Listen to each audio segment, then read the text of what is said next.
Hello. Hello, good afternoon. Good afternoon. Manisha बात कर रही हूँ एचडीएफसी बैंक के बिहाफ से। हाँ जी बोलिए। फंड्स के रिगार्डिंग कॉल किया था। कोई रिक्वायरमेंट होगी business loan, home loan, car loan में? हाँ जी मैम, चाहिए, लोन चाहिए। हाँ जी, कौन से लोन में रिक्वायरमेंट है आपकी? मैम ट्रेन खरीदनी थी। हाँ जी, ट्रेन खरीदनी थी मैम। ट्रेन खरीदनी थी। हाँ जी। कितना अमाउंट देख रहे हैं आप? 300 करोड़ रुपए। 300 करोड़। हाँ जी।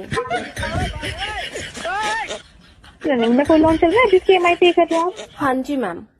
कौन सा लोन चल रहा है? साइकिल का। कौन सा? हीरो की साइकिल ली है मैम।